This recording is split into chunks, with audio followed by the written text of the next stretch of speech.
All right, ladies and gentlemen, let's go ahead and get the last series underway. Toronto Ultra versus the New York Subliners. Jeremy, Lando, fellas, take it away.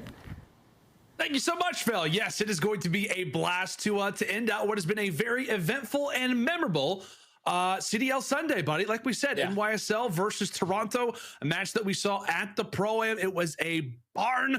I don't even want to call it, man. It was a brawl. It was a brawl the last time these two teams met, but this time, a little bit of a change up. Toronto Ultra now with Scrappy in the lineup. We all know, man, Scrappy, he likes to make some noise. How do you feel he fits in now with the Toronto boys here? I'm excited to see what Scrappy can do with the Toronto Ultra boys on his side, man, because like that said, they have yet to beat NYSL in a respawn, 0-6. So that's going to be the biggest thing for me, because when you watch this new NYSL roster, the pacing is just insane. Ever since adding Kismet, it's looking like Hydra, he's stepping up his pace. Paulehx with the flex in his hand, he's going to be right in your face as well, hip firing with the AR. Like, those guys are just so damn fast. So adding a player like Scrappy for the Toronto Ultra, in for Insight, like Insight, we know that guy is pretty slow, but with Scrappy now on the roster, I feel like it's going to do wonders for this team. Now you have Cleanex and Bance who can play a lot faster alongside Cammy and Scrappy. I feel like their pacing is just going to be totally different. Yeah, man, it's going to be different. And the one thing too, if you are the Toronto Ultra, always when we talk about when you bring in a substitute player, everybody's got to step up. And their most recent loss versus the Minnesota Røkkr, when they got reverse swept, it was Insight who went for +10. Everybody else, Jay, -35 combined. So we are going to need to see a full team effort as Scrappy in his CDL debut, by definition, with a pro team now, starting things off with a nice 2-0 beginning. And just like that, it allows for the rest of the Toronto boys to hop inside of the HP, now make it 3-0. How about 4-0? Scrappy, welcome, my good man. Okay, Great young man. Okay, that's how you want to start it. Get some early confidence underneath your belt. First 20 seconds are going to go in favor of the Toronto Ultra. They're forcing now NYSL to hit their early rotation, but you see where Cleanex is. He's in a great position to at least cause them some problems, because they're just going to be able to soak up the rest of the time for this P1, and this has been a struggle for NYSL. They really do struggle with that P1. They average about 18 points. They give up about 32, but they struggle off the rotation, winning it about 16% of the time, and only break percentage of 20. So that can come back to bite them as we get deeper into this game. Yeah, man, as you said, it's not been a hard point that NYSL have played all of that much, and this is also the first time they're going to be playing it with Kismet in the lineup. So far, an 0-4 start for good old Matthew Tinsley, the substitute who has made all the difference for this Subliner side, yet to get a kill, as Crim really escapes with 1 HP. He's have to do everything possible just to walk away with a few of these kills. But buddy, Toronto Ultra coming out in the best way possible. Scrappy and Cammy both leading the way in terms of kills. It's about to be 50-13. New York also not holding rotation for next. This is a great start for Toronto, especially with Cammy frying the way that he is. And that's all 4 dead. So that's going to be an easy rotation gunfight for Toronto Ultra to set up properly around that P3. The only thing that's scary is that they do not have P1 control. So you see Cleanex already get a pounce on it. He's going to work his way right through the lower cliff. They can take control of top P1 and potentially flip these spawns. That's the best case scenario for the Ultra. With Paulehx finding that first blood, it's going to be Cleanex's turn to start pouncing. You find him kill with the nade, Cleanex eventually sets up the pinch, and I'm pretty sure with that, the spawns are going to flip, and Toronto Ultra are still getting time. Oh no, they come right back. Play, okay. I was going to say, got a little dicey for a moment, but Toronto's such an excellent play there, right, for Cleanex to apply the pressure on the back. You got Cammy locking down spawns, and the new addition in Scrappy. Doesn't look like he's a new addition. Looks like he fits right in with this team, inching ever closer to that century marker. We're nearly just 3 hard points into this Gavutu. This is all-out dominance as Cleanex takes the final bullet, wipes Hydra away. The Subliners now head toward the next HP with their tail between their legs, hoping that they can get a solid hold here. They need a hold right now, but with Cammy and Bance finding 3 kills off the rotation, the spawns are still going to be there for NYSL towards the back. So that's a blessing in disguise, as Hydra does find 2. Another team kill on the side of NYSL, but this is going to allow them to finally get back into this game. You know, it's difficult for Toronto Ultra on this hill specifically. They average about 17 points, but they're giving up 30. They win their rotation about 28% of the time. They have a 20% break, and so far it's showing as NYSL have been able to hold this uncontested for the first 25. If you're Toronto Ultra, you're going to give this one more good push, and then you're going to think about that rotation to P5. Yeah, man, it's always dicey, right? When you do hold these spawns, you don't want to get forced back too much. You got to hold your ground. And thankfully, NYSL have been able to do that as Paul wipes away 2 and now sits on the 4 spree overall. New York can look at their most recent efforts and be somewhat content with the way that they played that last hill, considering how the first 3 ended up going. We now head toward P5, toward green or cages for that next rotation. And really, Toronto locking down spawns early. You got boat control right now at the hands of Subliners. Crim looking to try to lead the way there with Hydra. And CleanX finds a huge kill onto Paulehx to not allow anyone to slip through and potentially flip these spawns. So now this should allow Toronto to just watch this cross, soak up as much time as possible. NYSL need to try to invest some tax, but that's gonna be Cammy with great shots to take that one player off on the top of the boat. And then Hydra finds 2. That's gonna be 3 dead. Closest player to the point is gonna be Scrappy. He's gonna be on the backside trying to do everything he can for Toronto. NYSL putting a lot of pressure on. They're starting to get back into this game. And of course it comes through from the young guns. Paul, Kismet, Hydra, everybody doing an excellent job of just rushing right through the hills, rushing through the brigade of fire through the spawns at Toronto. We're holding coming into this HP, but feels like the NYSL boys have started to figure things out a little bit. Okay, well, just as I say that, Jay, there's a teammate. I don't know what it is. The Subliners, I feel like, hold the record for the most teammates that we've seen in the CDL. Normally it's Crim. Unfortunately, he, well, receives the bitter end of Kismet's grenade as he'll toss out another fresh one and is ready with that gunfire. And Cammy holding the beach as NYSL look to storm on through.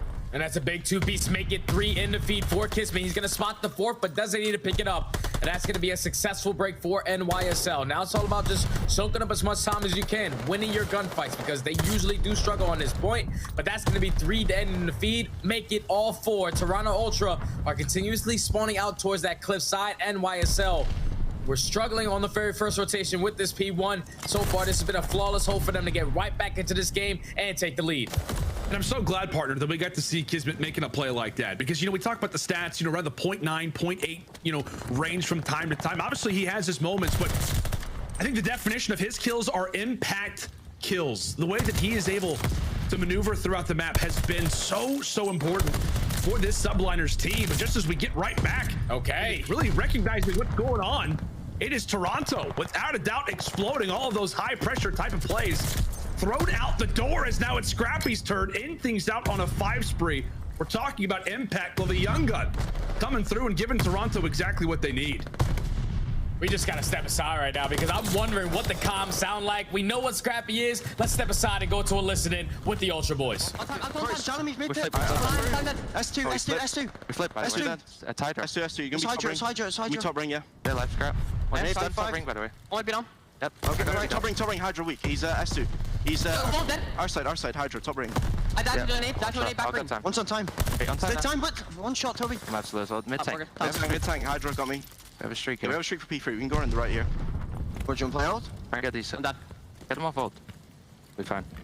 Let's see, right side time, nice. That's one is Hydra's top ring. Hydra's top ring. Yeah, one's top E5 and you still look on ult. dead. Hydra's ring.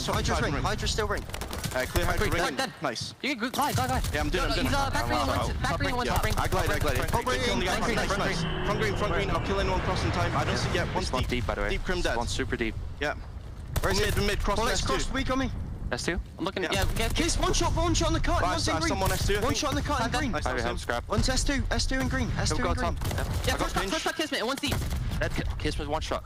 Kismet, nice. Keep calm. Deep Crim. Let's not get across with your It could be S2. I got it. Fall Netty. I've got the crosses. One shot. Alrighty, friends, welcome back. And my goodness, what a little lesson that was with Toronto. By the way, another stun comes in, another team kill for New York. I believe that tallies up to 3. But even with the new addition, Jay, I mean, we talk about it a lot with the Toronto boys. That sense of urgency sometimes doesn't feel like it's there, but with the new addition, Scrappy was getting involved, trying to communicate the best way possible. Like I said, it just feels like he fits in quite nicely. Yeah, he's a great player. He's doing it in the gun skill. And then when you listen to the comms, one thing that gets me really excited with young players is when they go, that gets me going right there. He was doing that after every single kill he was able to pick up. The only thing is, when they were trying to invest that glide bomb, NYSL were ready for it. They were not allowing Toronto Ultra to get a lot of time off of that front side of P3, and they were able to execute and have the rotation towards P4. We saw Toronto Ultra were not able to break in the first go around. They need to do it here. They absolutely do, and Toronto forcing from the front. Cammy having himself a game. He is. 29 and 17. given so much criticism for this Toronto roster, but right now in the early stages of this Kavutu, doing it up big as he and Scrappy, a great duo right now, as NYSL look to try to retake the lead themselves. 20 seconds left over at P4 as it'll be a race to jaunt toward the next hill. Toronto are going to have those preferred spawns in hand as Scrappy looks to challenge late, or excuse me, that was Bance looks to challenge late.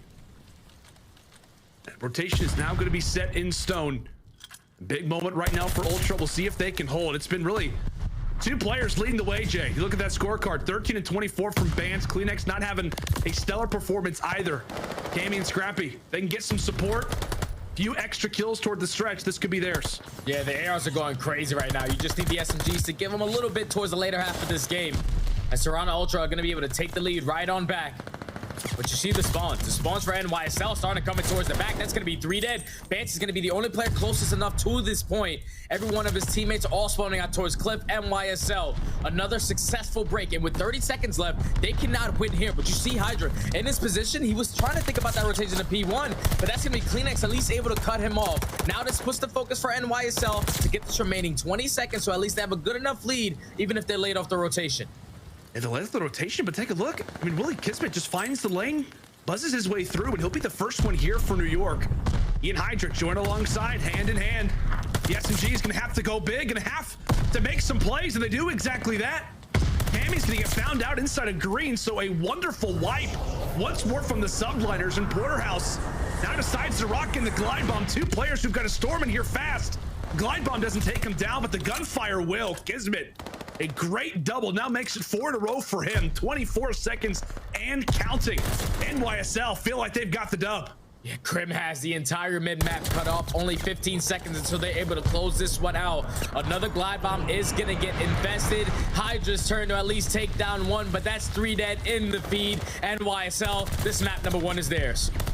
Looks to be theirs. Paul trying to hold the line. One guy that we haven't had a chance to talk about too much, really. It's because of everybody else's impact on the map. NYSL able to answer back here on the Kavutu after what was really a punch in the face out of the Toronto boys. Scrappy and co dominated early, but New York able to recollect themselves, recompose, and get their first dub on Kavutu with this lineup. As we said, they've yet to play it with Kismet.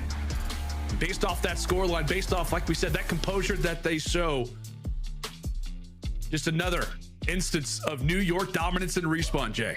New York, they just got it done where they needed to get it done. When they play this map statistically, before even Kismet's on this roster, one thing that this squad has struggled with was that P1 hard point. We saw right off the rip, they basically got blown out. Ultra got like 50 points off of that P1. But for the second and the third rotation at that P1, they were there initially. They were able to get a good amount of time there to eventually close out the game. And that's where NYSL were able to win it. For the Ultra, the reason why they ended up losing this map was simply because of that P4 hard point. When they had that P3, when they were spawning all of NYSL towards the back, they're investing in that glide. The fact that they were only able to get about 15 to 20 seconds off of that time was just great work from NYSL, just keeping them off. But you usually expect Toronto Ultra to have someone playing the safety net, backing up to that P4, because that's the second time that they didn't have spawns and ended up getting full safety twice. So that was good work from NYSL to make sure that they were stopping the bleeding, playing their money hills correctly, and eventually closing out on the ones that they needed to fix. Good work from New York to go up 1-0. Yeah, man. Go up 1-0 in the series, and since that Pro-Am, since Kismet has been brought into this team, now 20-4 in respawns since he's been added. Unbelievable numbers, unbelievable stats as the Hardpoint Kings, it feels like as of late, continue on their throne. A solid start, like we said, from the Toronto boys. It just felt like the momentum started to go the opposite direction, and also the same thing. I mean, kind of an inconsistent performance from the Ultra side all the way around. We talked about Cammy, we talked about Scrappy, but Bance and Cleanex, more of a struggle in this opener as they look to get things going heading into this search and destroy, which will in fact be on Berlin for game number 2. And that's one thing I'm going to ask you too, Jay. Like, coming into this next hard point, obviously if you're Toronto Ultra, you're off the loss, right? Versus Minnesota in a reverse sweep. But I feel like the expectations are still high. They're still playing well. We're talking about how they're winning hard points, they're winning respawns. Life is good for the most part for the Toronto boys. Now you bring in Scrappy. Obviously, we wish the best to Inside, who obviously has food poisoning right now. I pray that's not poutine or any restaurant that I will be attending when I go to the Toronto Major. But What's the thought process coming into this Berlin search destroy? How do you work with a fill-in in what is a very, very last second move? I don't know. It's going to be difficult because it's not like you have a lot of VOD to watch on NYSL. This has usually been their auto veto. They're usually getting rid of this map. They've only played it 3 times. They're sitting at an overall record at 2-1. So when you're not having your full roster on this team for Toronto Ultra, I'm pretty sure their overall record is sitting at 4-4. And Insight, he's usually their guy in Search and Destroy, 1v2 or 1v3. But when you're adding a player like Scrappy, at least based off what we saw in that map number 1, they're not afraid to be pushing stuff and being aggressive, because you saw him and Cammy side by side with those arrows in their hands. We're feeling really confident, shooting really straight. But now the SMGs, this is where you can allow Bance and allow CleanX to really step up, because the way that it went the first go around, at least the first time that they matched up at the Pro-Am, it was a 6-1 dominant fashion on a completely different map. It was Bance and CleanX who really set the tone by getting those first bloods, by popping 2 pieces here and there, but also just giving the information to their team. So after having a struggling first map, you need to make sure your SMGs are able to bounce back here on such a crucial Search and Destroy. Yeah, without a doubt, a crucial Search Destroy, especially for the side of Toronto Ultras. We'll take a look at our Search Destroy top performers throughout the season. For one side, it is good old Matthew Tinsley. Kismet leading the way right now for the team at a 1.12. On the other side, good old Tobias CleanX at a 1.01 there for the Toronto boys. And like I said, Jay, I feel like if you are the Toronto Ultra, again, with the substitute, you're already not favored to win this matchup regardless, right? Because of NYSL, the way that they've played. I mean, they're literally in contention for top 4, top 3 in power rankings. So I feel like you are relying on the Search Destroy. It's like your instant, back of your mind is like, okay, cool. We lost a hardpoint, big deal. Now we can focus on this mode, which Kismet talked recently has been the primary focus for New York. The respawns have been great. Search Destroy, not at the same pace yet. No, yeah, because if you go back and look at what they were able to do at the Pro-Am Classic, like a majority of the Search and Destroys, even though they were able to win it, went all the way to around 11. Right, so it's not picture perfect when it gets to this game mode. And this is fairly because this is still a brand new roster. They've only had like a couple weeks to prepare with each other. So now with Kismet back, like just set in stone on this team, the squad is looking really good in respawns. This is where they need to put their focus. This is what could take them from 3rd place, potentially 4th place, all the way to a championship contender. Without a doubt, partner, as we fly in for Berlin Search Destroy, you see the Search Destroy ranks on this map, not great. 11th last, 10th is the highest percentage that we've got for New York on defense. Not great. And I guess, like I said, if you are either side, you're kind of cool to go ahead and rock out this map. Toronto specifically, eager to get a W on the board. And I think we actually saw New York play this versus Paris the other day. It was a 6-1 win, and I forget who was commentating it, but it was either, I think it was Chance or it was Ton, who basically said that it was perfect reads throughout the entirety of the game for the Subliners. So we'll see if this is a map that they've been working on in those scrimmages. As we're into round number 1, Toronto on the attack, and it's a 3-stack in library. CleanX is able to find the first 2-piece. Cammy finds the 3rd. So what goes from a 4v4 is now a 3v1, all left up to Crimsix. He's able to at least take down one. Now in a 1v2 situation, bomb still has not been planted.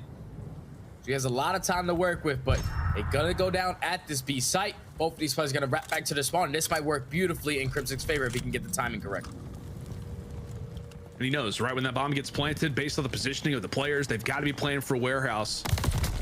Crim, okay, struggles to get over the box. It's a 2-step process, Jay. You get over the box, then you find the kills, you defuse the bomb. That's how you do it. But job 1 failed. Yeah, it's all good, Crim. It's all right. It's the first one in this ring. It's okay, pal. It's all good. That round all comes down to CleanX, though. He finds that opening 2-piece to force it into a 4v2, and then once that last player is eliminated, turns into a Crimsix in a 1v3 in a matter of instants. And then even though Crimsix does find that first kill, Scrappy does a great job of when that bomb is planted to work his way all the way around the backside of that warehouse. Eventually finds the timing on Crim. Toronto Ultra take round 1. Toronto Ultra with our first. New York now. Their first look at the attacking side. Like we said, since they played it versus Paris just days ago. Paul will not just answer with 1, but with the second. Bance and Scrappy now sent to the respawn screen is now CleanX. Called upon to try to make some work happen. Cammy shoots his weapon. Hydra there for 1. Hydra there for 2. It is an all-out brawl. Paco and Paul. PP energy. Love it. All right there, Kismet.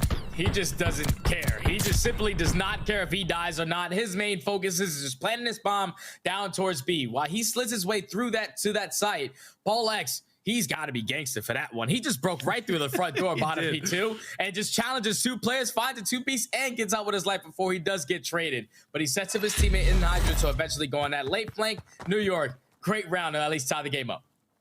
This feels like Paul is just on it in this game when it comes to search and destroy, man. Yeah. Number 3 right now in the CDL. He's really been the one guy keeping New York super competitive in these search destroys. The reason why they've got to round 11s is because of good old Paulehx. Makes the interesting read, and just like that, a 1-to-1 game. Toronto, another whack at the attacking side, and Hydra's got really the biggest gun of them all on the board toward the street. So look to line that one out. Kismet, a great turn and burn onto Cammy. First blood for NYSL. And he gets that kill towards top 3. So now you see all of Toronto Ultra putting their focus on where the positioning is for Kismet. And Scrappy's just going to hold this one down. Bomb is going to get planted towards that A site. So now it's all going to be on Crimsix. What kind of information can he give to his team? He's going to at least spot one player getting off that bomb, but player sneaking up the back alley might cause him some problems. That's going to be Cleanex. Cleanex just stays still. He stays stationary regardless. Bance is there to take him down once more onto Paul and Hydra to try to make the clutch. Cleanex holds the angle, and patience will pay off. And now it'll all be on to Paul. A 1 versus 2, 20 seconds to work with. It appears he might be waving the white flag, taking a long route. Well, he finds Cleanex to start. And thankfully, Scrappy is in the best position possible. Guns him down. Yeah, that's just unfortunate for NYSL because they find the first blood. They already have the man advantage, but if you're Crim, you got to at least give that information to your team a lot sooner. They can't plant that bomb and eventually get out with their live as well. Because that was a 4v3. Paulehx was the player working the late flank. You had everyone trying to attack it from top plat, but then they slowly got picked apart. They allowed Toronto Ultra to take one-on-one gunfights, and they were able to come out on top in the engagements. Toronto Ultra with a great rotation towards that A bomb to secure that round.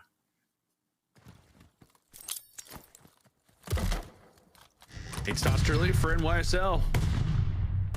Farthest pushed up player is going to be Bance. He'll set toward that dock side. Wants to get aggressive, looking for some information. That nade's going to tag him up, and really just to be careful.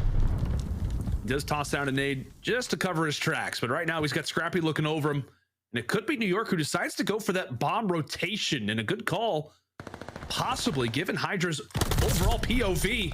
Another first blood for New York, and they will take advantage of it. The SMGs cleaning house, it seems, in the A site. So the bomb is going to be planted in a 4v2. Scrappy's in a position to at least give the information. But okay. Hydra, great cover fire. Now leaves it all up to Bance in the 1v4. They know exactly where he is. Kismet's going to commit. And that's where you see it. The duo of Hydra and Kismet single-handedly closing out that round. Hydra starts it by being the island player. When he's working up slowly towards A, you saw all of NYSL. They're just throwing a lot of attacks at B, trying to get as much information on how many players could be at this site. Once Hydra puts himself towards those back steps, they say, all right, well, now we have good enough position to work towards this rotation and try to find this plan. But it's even better when Hydra finds a kill and gets help with his life, and then when Kismet off the rotation finds another kill, turns it into a 4v2. Beautiful adjustment from NYSL. Yeah, man, that's a round that just makes you smile if you're a New York fan. And Jay, I know you, I'm sure you're probably ear to ear. Yeah, based on how New York have played as of lately. Picture perfect in that round number 4. But as we head into our 5th, it's Toronto once more looking to make their way into the A site. Last time around in that position that Cleanex is about to be in, it was Hydra that started things off quite nicely. Can Cleanex do the same? Paul toward the plat eventually gets wiped away. Oh, and Hydra and Kismet actually do assist for that kill. They're on to Tobias. Kismet falls. 2v2, and an unfortunate team name shuts down the new guy. Unfortunate team name from Bance. And now Crimsix, this is his time to strike. He finds one. So now in a 2v1 situation, all up to Cammy. There's a guy right around the corner. Cammy's going to be one shot. But NYSL are able to come out on top. And right there was kind of scary because I thought Toronto Ultra did a great job of at least securing the site, getting into that A-bomb and controlling it. But then when that team kill happens, it breaks everything because they eliminate Kismet from office. Now it's a 3v2. Now with Scrappy, he does a great job of at least trying to play his life, but Bance just put his nade in the wrong position to give that kill, that team kill to him, and then turn it into a 2v2. Unfortunate for Toronto Ultra. That puts now New York up 3-2. That's just one of those rounds, too, when you look back at it, and you're like, you know, a lot of that probably has to do with the new guy being here. You know, not knowing the timings, not knowing maybe the likelihoods of what could come in rounds. Toronto reached the bitter end of it. And now NYSL with the slight advantage. Great work from Cammy to catch out Hydra, trying to be very pesky toward the backside of Plat. And as he falls, Toronto happy to take things slow and allow for the kills to come to them. Scrappy with the call out now onto Bance. We'll see what he can do. Now it's on Kismet. He is going to get spotted from a player in towards top fire, but now it's Bance's turn to at least try to pick up this kill. He's going to check the corner, and Kismet with a huge one-on-one. Able to come out on top. He knows that the pressure's going to be here towards lower docks as well, but Toronto Ultra, way too many players on the map are able to secure the round. Now, I don't even know how SMGs do that. Like, when they walk inside the site, they're one shot. They're able to slide in and find the kill. Like, insane stuff from Kismet, but Toronto Ultra able to respond. Now it's game's tied at 3-3. Yeah, Lord knows I'm not doing that in rank. That's without a doubt. That was an excellent turn and burn. But obviously, if you're Toronto, you're happy to take around. You know, it's a minor sacrifice for what is the greater good of the Ultra boys, as they will now tie things up at 3-3. As we said, Search Destroy has been this roster's bread and butter, the core of it, really since they formed back in Cold War. And Cleanex and Bance able to finally level out Kismet. It has been the battle of the SMG so far. Paul trying to get very egregious once more, as he will finally get dropped as well. So good work from Toronto to find these early picks. And oh, Scrappy, is he going to see Crim? Yeah, he is. He does.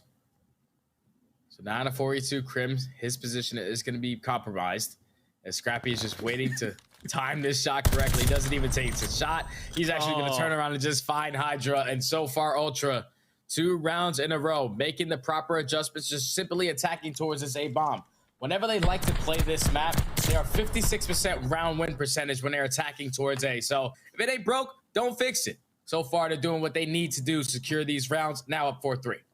Yep, up 4-3. I love that play from Scrappy. He's like a security camera in top 3. Just like, okay, got visuals on Crim, and thankfully gets rewarded for his efforts. I mean, at any point, he could have just taken that shot, but he allows for his teammates to secure it, and he gets rewarded in the end. NYSL haven't seen a lot of success over at B, at least as of these last few, and now they will reattempt to make their presence felt now at that A site. Toronto aware and prepared as Cleanex once more for the first blood. Kills traded either which way, but somehow Tobias is still alive. Still alive, still thriving. Will end things out on a 7 spree, so he'll have that glide bomb, and Toronto continue to walk through this Berlin. That's just good work from Cammy and Cleanex. They will both prepare for the overextension to come in from NYSL. Both pre-aiming towards that back alley. So as soon as Hydra turns that corner, he got melted so damn fast. They already had the man advantage. And then Cleanex, somehow, some way, he was able to find 3 kills in towards that site before dropping. And I'm pretty sure he's on a 7 spree. So now he's going to have a glide bomb to work with. A complete turnaround from Cleanex from map number 1 to map number 2. Taking over for his team. Now at game point. He did the same thing versus Minnesota in their matchup on Berlin. He started off 10-0. Finished off 15-5. We'll see if he can make the same scoreline happen. As you said, he's got that glide bomb. Somehow stays alive. Toronto with the first 2 as Hydra tries to even things out, but even that is not enough to cut down the Great Dane. It's all on to Crim. The GOAT in a 1v3 just to keep the Search Destroy alive.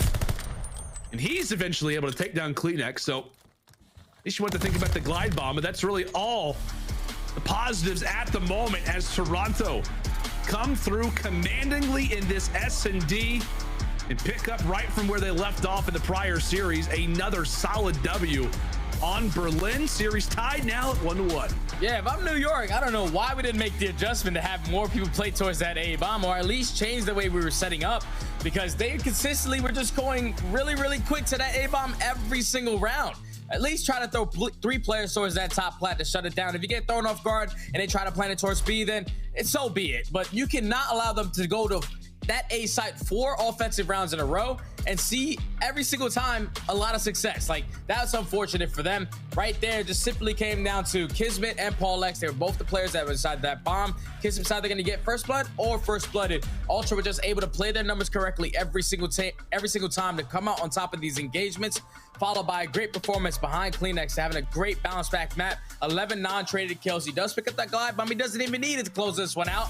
But now we are tied at 1-1 in the series. Yeah, and it's also what, man, 20 kills combined between Scrappy and Cleanex. What feels like the dominant duo in Search Destroy between Cleanex and Inside. It feels like Scrappy is really starting to fill that role.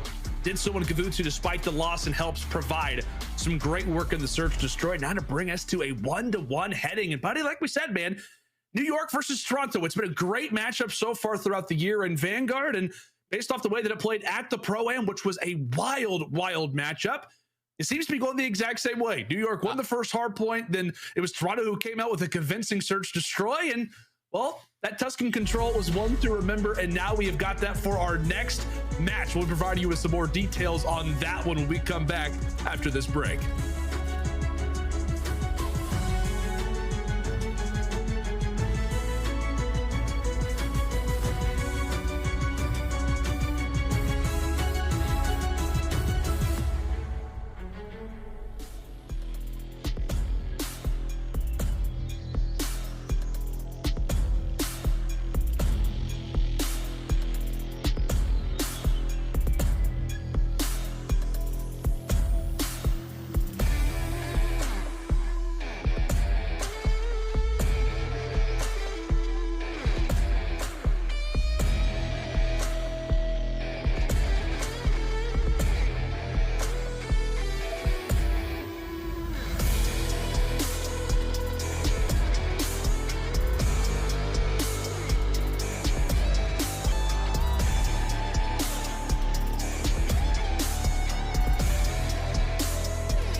Call of Duty League is brought to you by Zenni.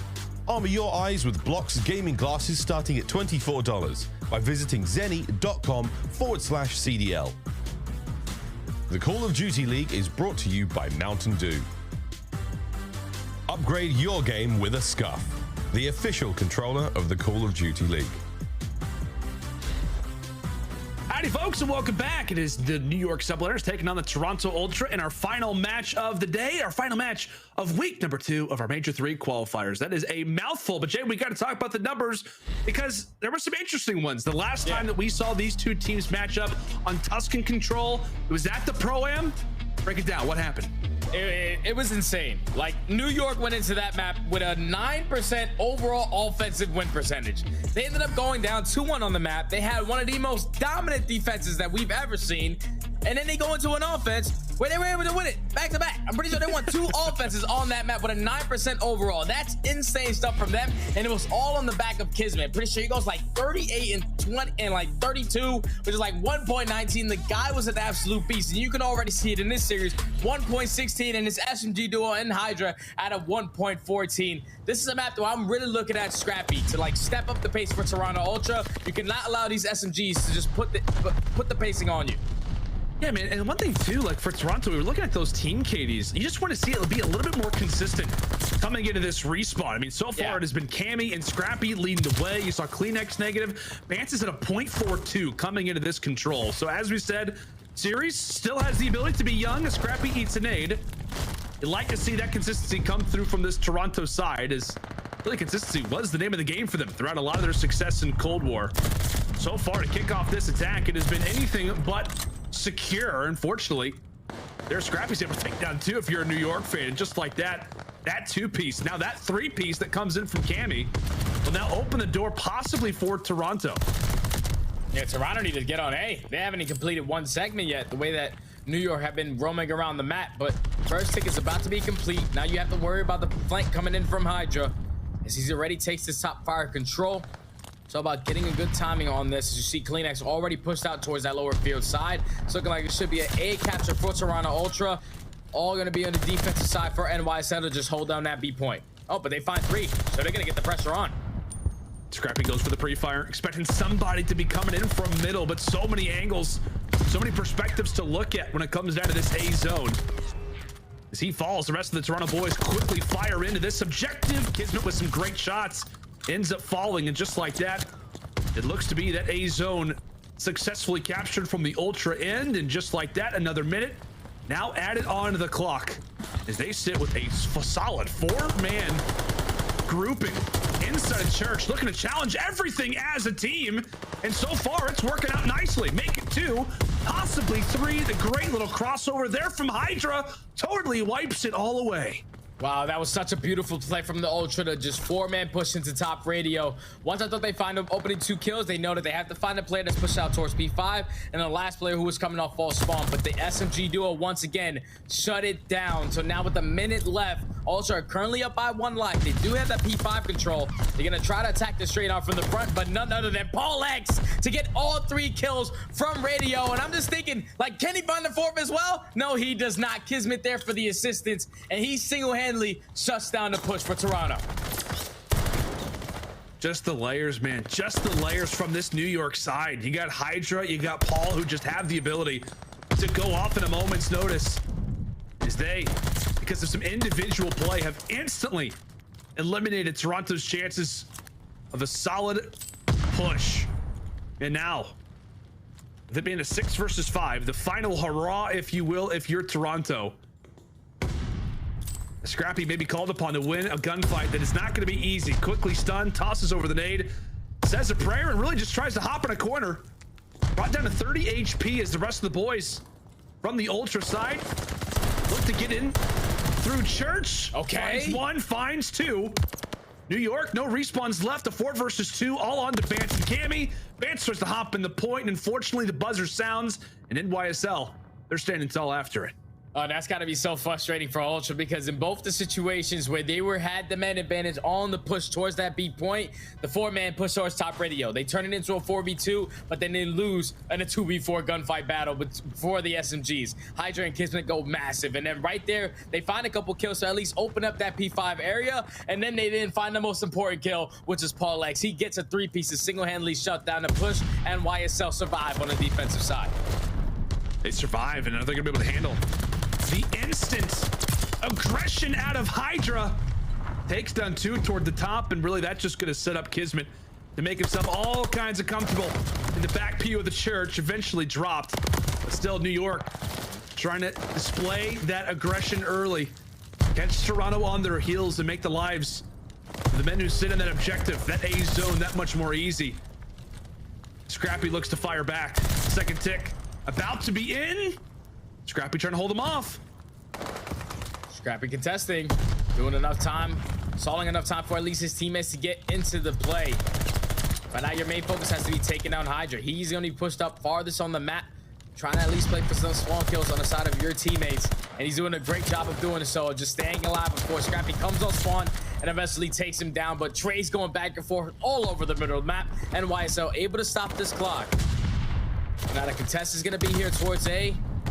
Bance is able to find the first. Trades once again back and forth between the teams, and Toronto Ultra are going to be able to come out on top in this engagement. Now this is forcing NYSL to not commit towards B. We'll see if they do. Again, right now, Hydra just staying very stationary inside of P5. He's looking for somebody to try to cut through middle. But again, his teammates start winning the fight. Bance, Scrappy are holding the angles. The automatons firing well over in the field, and as Hydra tried to make the play over at B, Cammy was there to cut him down. Excellent work from this Toronto side. Instantly halt any progress that New York are trying to make. And Kleenex with some words there for the GOAT. The tissue making things problematic as now Bance finds himself on the 6. Oh, has the assistance there, but one more and he's got that glide bomb. Oh, unfortunately drops. But a 17-6 Toronto trying to hold off this last effort to get this bit of progress. And this would be massive. They cannot allow them to get this segment as well, because currently Ultra are up by 1 segment.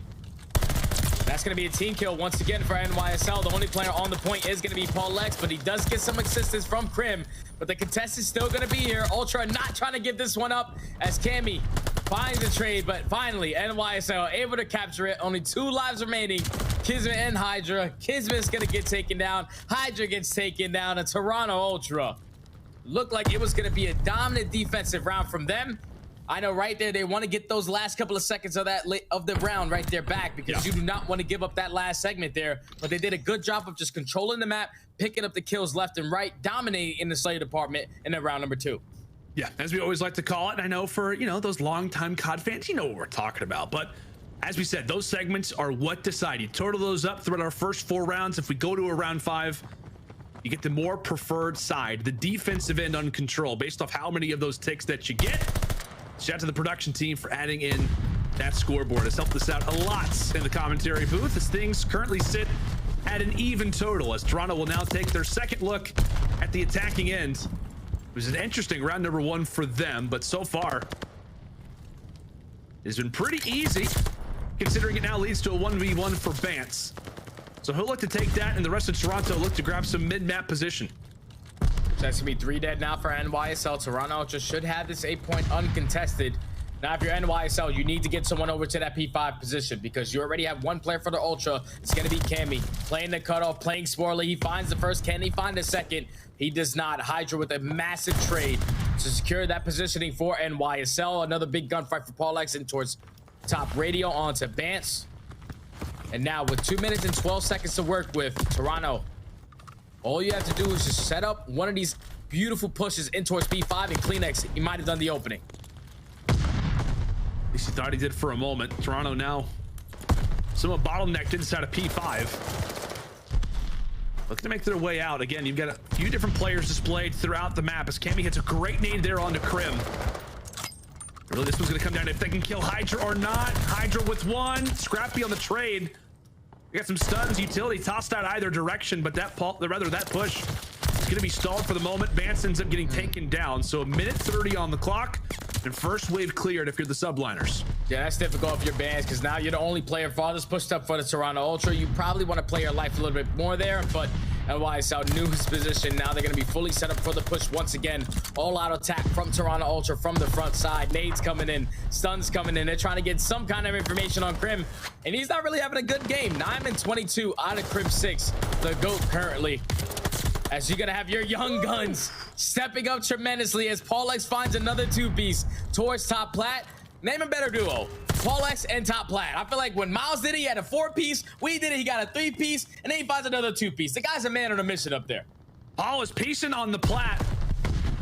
Oh, and Cram just gets taken down by me. It's so unfortunate. He's just holding the position. He's like, okay, well, Paul did it. Let's see if I can do it. Paulehx now on a 5 spree.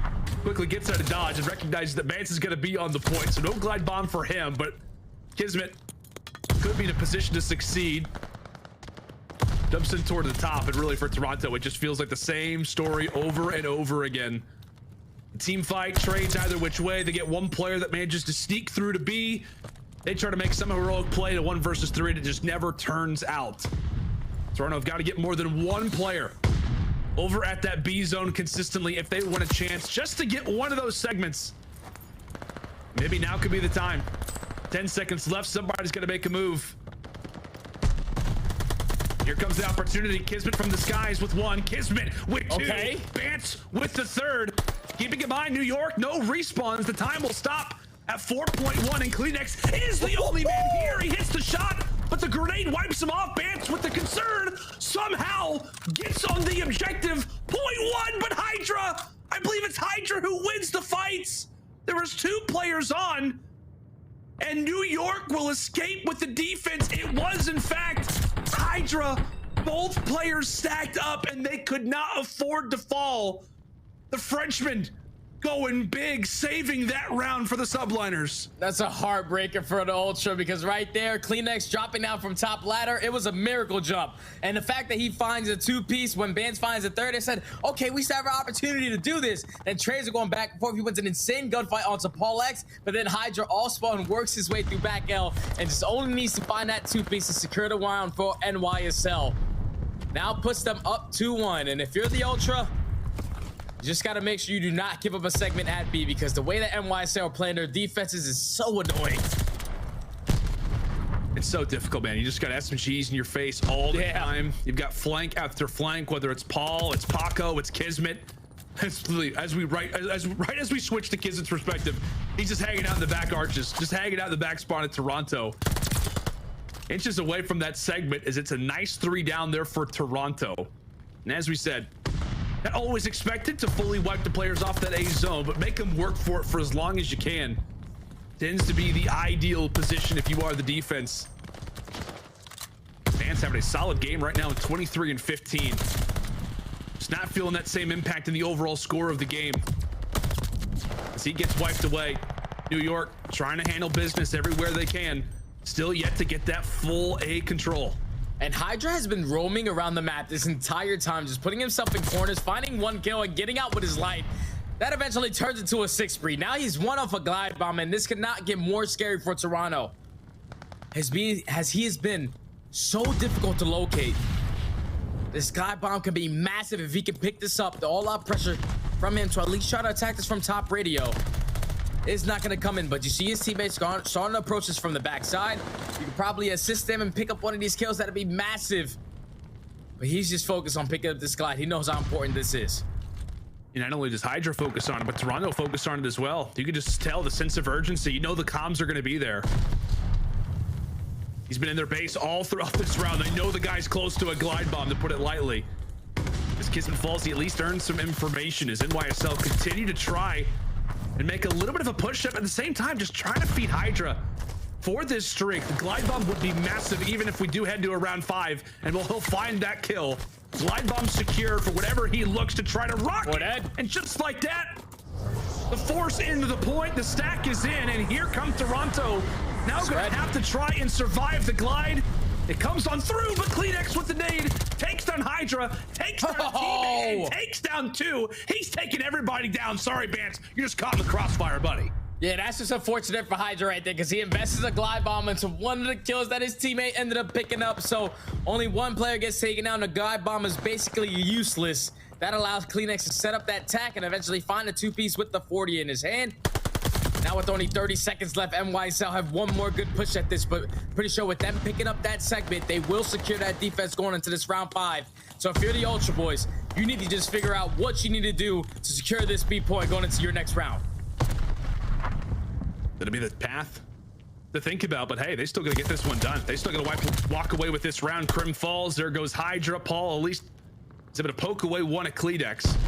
With 8 seconds left, NYSL, they've got a chance, but it's starting to narrow. That window of opportunity becomes that much more slim, but Kismet, oh my God, staying up.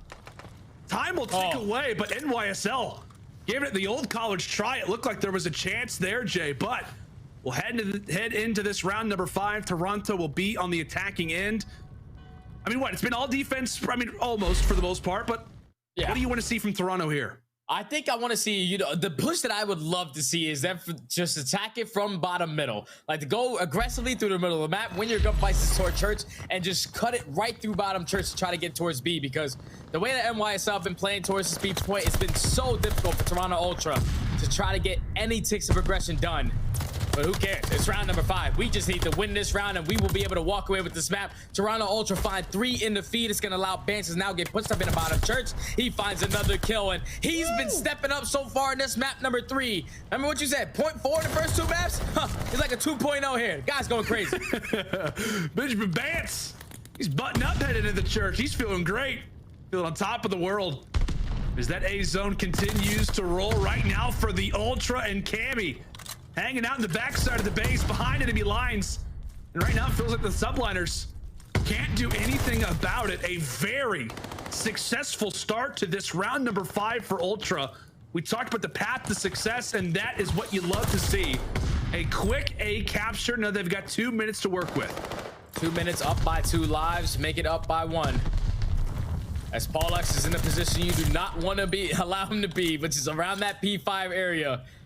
Crim at 13 and 35. He's not having himself a good game, but you just need him for 1 round. And so far, he finds that 2-piece of relief suppressor towards P5. Him and Paulehx trying to do everything they can to hold down this position. And Paulehx, he's got a beamer on him, man. Jesus. He does. He does indeed, man. With the search, destroy, control, you can ask Paul to go off in any mode.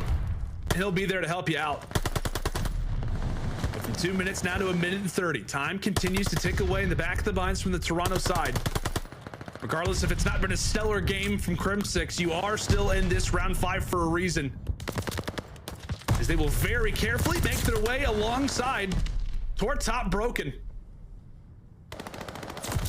Bance trying to hold the angle, and again, NYSL locking them down. 3 hit the deck in just a moment. Just a matter of moments, rather. As they try to group up in P5. Yeah, this is just so difficult for the Ultra. They cannot break out of this front push. So NYSL have multiple bodies in the position. Last player up is going to be Scrappy, but he gets traded immediately. So now with at least 1 or 2 more good pushes for the Ultra, I would love to see someone hit a route. Someone go around that field side because they keep taking shortcuts in towards P5, just trying to fly out and play the trades. NYSL have been able to come out on top every single time, but Cleanex finds one. Hydra with the trade once again. NYSL are just ready for this push every time. There's always all kinds of debates about, you know, field versus P5. Obviously P5 the more preferred of the two. Field just has not really been a primary location for the Ultra as of yet, as they run right into the blender. But take a look at that. They find 2 instantly. Kismet with 1. Oh! Tobias with 4 as Toronto explode into that B zone. Could now be the time as they try to stack the point, but the nades are here. Paul takes him down. Bance trying to lock down the spawn. Again, Toronto has got no respawns of 4 versus 3. Oh, Bance! Oh my! Bance is beaming at 3 versus 3. 10 seconds. Bance stunned. Taken down. No. Cleanex falls. It's all on to Cammy. A 1 versus 3. Time ticking. Getting it to the point, and he will not, NYSL, survive another round 5 thriller between these 2 titans on Tuscan. My goodness, what a game again, but it's New York who come out on top despite what was an unbelievable sequence of events from the SMGs of Toronto. And this map is all defense, Lando.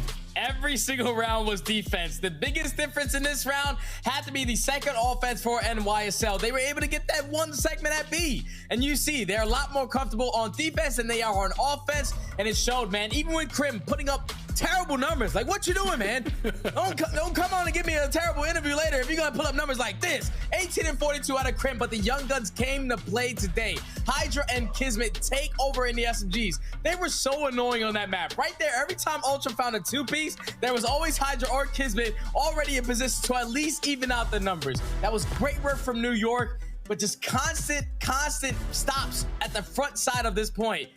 Like, Toronto, somebody's got to hit a route. Go around the backside or something. Even when they find the forward dead at the very end, the best thing that NYSL needed to do was, like, not give up any segments at all. Even if they had a couple players stacked on it. It came down to using your tacticals correctly. A 4v3 turns into a 3v3. That was an all-out battle between both of these teams, but NYSL, once again, are able to take it, now up 2-1 in the series. My goodness, man, what a game it was. Sheesh. And like you said, I mean, like I said, it just comes down to the defense. It comes down to specifically the fact that Toronto, until the last second possible, finally found an opportunity just to see the B zone, just to live on it for a moment, to have a moment just to hang out. But it was just the constant stops from the NYSL side, and they go big toward the stretch. Able to hold this one down after you said was not a great game from good old Ian Crimsix. He ain't do nothing. He ain't do nothing that map. Not a great game. He was in the Jansport. He was in the Jansport for this Tuscan, that's for sure. But man, just take a look at this highlight reel, Jay. I'll be honest, I thought it was over.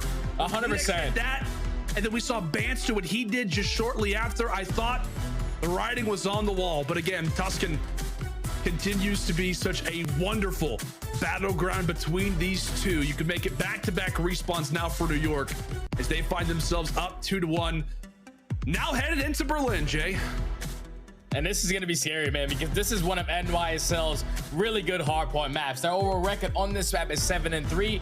And the reason why they're so good at this map in general is because 53% of the time, they're on a rotation. They're putting themselves in a position to make sure they are steps ahead on this map. And then if they're set up properly, have the rotation spawns, they're 75% hold rate on every single one of these hills. That's an insane stat when you talk about it for the NYSL side. Now for Ultra, this one's kind of shaky because from P3 to P5, those are the hills that they really struggle with, especially P3. They only win their rotation to that hill 35% of the time. Keep in mind, I said NYSL have a 75% hold rate when they're properly set up for these hills. So if you're the Ultra, you need to make sure that you're doing the fundamentals correct. We saw what happened in that map. Number one, NYSL was just a step ahead. Ultra needed to respond in the search and destroy, but now Ultra need this hard point to force that game 5. Yeah, I mean, if you're Toronto too, it's just trying to stay focused, right? Trying to stay engaged when it comes down to this series. Obviously, you're frustrated, right? You're coming into this game, you're coming into this series without insight. Obviously, Scrappy has played excellent, but they're familiar with it, right? They remember the matchup that they had versus New York, where they had that game in the bag on Tuscan control. They let it slip through their fingers again this time around. And really, the story for Toronto has been the struggles in control, right? And they've yet to win anything other than Berlin control since the Pro-Am. They have not won anything other than Berlin. So those woes continue. And now, like we said, they have got to stay focused and composed coming into this Berlin hardpoint, which at times throughout the season has been great. At times it has not been good. Thankfully, as of late, Toronto, they've won their last 3 Berlin hardpoints, but I'm not sure if they've had to face off against this man, Hydra, a 1.31 in this series, Jay. I feel like at the start of the season for New York, he'd kind of gone under the radar a little bit. Maybe no one has him really in that top 5 conversation, but now that he has got the right pieces around him, he has been frying on new levels. Oh yeah, without a doubt, man. Hydra for sure is top 5 SMG in this game, without a doubt. And then Kismet, he's definitely, at least in my mind, even though he's been short into the CDL this year so far, what he does for this team when it comes to the objective work, he has to be up there for me because he's always willing to give his life up for free But here we go. As we get into this Berlin hardpoint, we're going to have NYSL already starting off towards top flat. They're going to get this initial time. Kismet and Hydra once again combining for all 4 kills in the feed. This SMG duo is something serious, man. Dude, just the communication, just the level of one player back up versus the other. The coordination is on point. New York have got themselves some studs to work with that MP40. Thankfully, Bance is able to at least alleviate the pressure for a moment. Try to get a few of these, no pun intended, scrap seconds on board before we now decide to go ahead and rotate toward the library.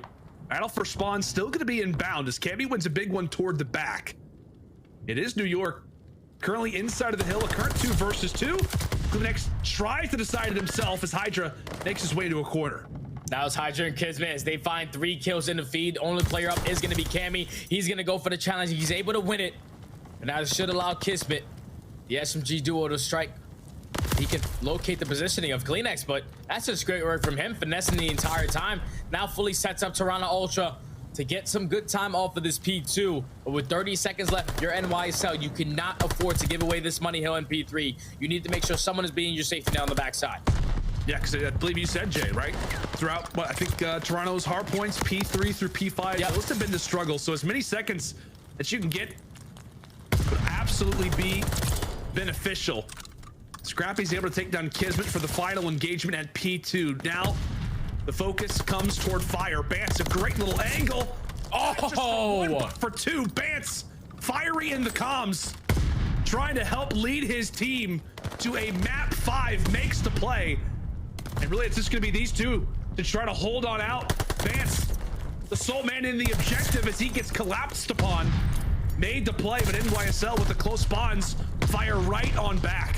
Yeah, that's just good work from Crimsix and Paulehx to hold down that street and allow their teammates to pinch from the front side to eventually take this P3 right on back. But still, Toronto are not finally going to be able to flip those spawns. Look, they're going to spawn right behind Hydra, and he actually reads this perfectly. He finds himself on a 4 spree. Make it 5. Oh, Cleanex is able to take him down, but NYSL, even without the good spawns, are able to get a majority of this time. 20 seconds remaining on this hill. Now you got to find yourself all the rotation towards that P4 because this remaining 15 is all ultras. Yep, you'll be happy to walk away with that if you are Toronto. Bance again off to a great start, helped lead the charge throughout that P3. Cleanex in an interesting position. Actually does help at least Scrappy find that kill. Bance finds 1 through mid-map, so that is a quick 3 down. As Paulehx has to back on up and try to secure the position. He's got Hydra just in front of him. As he falls, Kismet's at least able to find 1 off of spawn, but again, it's Bance inside of the warehouse, now on 5 in a row. Nearly makes it 6. Toronto not going away on any of these hills, making New York work for every single second. And Bance is putting himself in that position, allowed the spawns to flip, but that's a clean 4 dead from NYSL. All spawning out through back alley. Scrappy, unfortunately, with a punch midair. Not what you're trying to do right there in that gunfight. But NYSL getting right back into this game. Cammy with some great shots. That's going to be 3 dead. 1v1 versus Kismet for this P2 control, because now we're finding ourselves on the rotation towards P5, and this has not been good for Toronto Ultra. They only average about 19 points on this hill, and they give up about 20. So you cannot allow NYSL to get right back in this game off this P5. Yeah, and a lot of times, you know, you have certain rosters, right, throughout the CDL who like to go for that P5 time. You have some teams that really just like to prefer going for that next rotation, try to put yourself at the back for that next hill. Toronto has been one of those teams that likes to give it away, as Kismet hits a great shot there on the Cammy. And really, that decision could be made for Toronto themselves. Bance finds one toward fire, so the spawns do flip for a moment. 30 seconds still left inside of P5. So we go back and forth on who has got the more advantageous position for next. See if Hydra can win this duel. Does so, tries to escape with his life. And I'm pretty sure when Bance finds that kill towards the middle of the map, one player actually spawns middle steps right next to him. So Toronto Ultra were able to flip those spawns. Now with NYSL having to work double the trouble, Hydra's gonna be the player to hit the route all the way around the backside. Paulehx finds that opening in towards trade. That's gonna be 2 dead. Hydra does get taken down though, so the spawns are going to be secure for Toronto Ultra. This is the way that they can pull away from this game. They just need a good hold this first push from NYSL, and you should put yourself up by 30 to 40 points without a doubt. See if they can manage to do so. Again, Bance, just a phenomenal performance. Again, it just feels like he is always in the spot where they need him to be. Over a minute of hill time right now, about to be 18 and 11. A few of those extra shots hit the glass. Oh, and Scrappy's able to wipe away one. 130 to 85. Toronto currently up in this game. We'll see what NYSL are sounding like in the comms, trying to bring this one back and trying to close it out into 3-1. Let's go to a listing now with NYSL. One more. Oh shit, you dead. You're good, yeah. I don't know if he's pushing. He's He's pushing. Two down. He's mid. Plat, weak, stun. Kleenex on. Multiple. I'm rotating him. Yo, dice. I heard you. I'm playing for him. Bance at old. Yo, dice, and then the fire. He's on milk truck, Scrappy. Dice, milk truck, Scrappy. Scrap, milk truck, front side. One's old. Then. One's old. He's gonna be P5 probably. I'm rapid low right. I'm getting low right. Yeah, wait, P5. Set on me, Kleenex, weak. Going open. Up open. He's up top. Kleenex. Okay, I got fire tank. One's fire tank. On time. Oh, he's behind you. Open, close. Dead. Yo, milk truck, Cammy, milk truck. P2 tank. P5 scrap. P2 tank right now. P5 scrap, nice. P5 scrap, one shot. I'm watching scrap. Nice, P5. I'm looking for scrap. He's P5 stuff. Behind the tank, he might have pushed you. Yeah, he could have. Nice, good job. Looking for one. I'm getting, yeah, I stun him on the right. You stun me. Office one shot. Yeah, I'm Play this time, go. Play this time. Bottom fire. And I'm going on top of him. To mid-street. Yeah. To mid-street. Help him. Yeah, they're going milk truck, scrap. Oh, I got dominated. I died. Yo, one shot milk. No, my double doors. Pushing time, he's pushing out close steps. I'm gonna try and get fire here. On time, one shot, two on time. Okay, good. Scrap weak on time. Yo, one fire. Plat, weak, bottom fire. Hey, milk, Bance weak. We gotta take our time. There's one guy milk and one guy old. They're gonna be pushed out. Yep. I'm seeing fire. And the comms overall great for NYSL. They sounded beautiful, at least for the first 40 seconds of that P2, but you can hear a little bit of the frustration when they allowed Ultra to break that by getting a clean forward dead from the front. Now fully has allowed the Ultra boys to try to chain these two hard points together, but now it's a Hydra versus Cammy. Hydra's able to come out on top, Spawn still in the back. Hydra trying to do everything he can from this couch position. He's still alive, man. Can he find another? Yes, he does. That's 3 down in the feed. Last player up is Cammy. Big gunfight from Cammy, but still, the spawns are not there for the Ultra. NYSL now down by 20. Oh, and NYSL just say, fly, Paco, fly, my good sir. And he does exactly that, taking everybody down except for Cammy, who eventually gets wiped away. Just an excellent break-in there out of New York. It's just like that, they intend to grab the advantage in this HP. Fight's going down for New, and Kismet is going to lose an early engagement. It's not necessarily a hard point coming up next that you want to rely on as want to get back in the game. So thankfully for Toronto, they do have somewhat of an even score, but take a look at NYSL. Take a look at where those arrows are, all grouped up, but Scrappy is there to knock them down. Trades back and forth, ultimately throughout P5, throughout the broken middle building. And as the dust settles here on Berlin, it will be New York with the more preferred spawns, at least up close. With Toronto firing the way that they are, it is just back and forth, Jay. Nobody able to get inside of that HP. Yeah, this has been 33 seconds to the air right now. Neither one of these squads are trying to pick up any amount of time. As NYSL gonna put a player at least in a position to put them up now by 10. So with 20 seconds remaining, look at the spawns flip. So massive. It's gonna be on Kismet. Is he gonna know the position of himself? No, he does not. Bance is gonna spawn right behind him. And that's going to be Toronto Ultra, at least setting up properly for this P5. You want to try to trap him in towards this back warehouse. Basically a tie game. Now, if you're the Ultra, you just don't want to give all this time to NYSL. I know you had a great response at P1, but that is when it can start to get scary for you. It's where it can start to get dicey. As we said, New York, this has been really one of their best hard points ever since they brought Kismet into the lineup. Have a solid game so far. So going to cut down for his 30th death.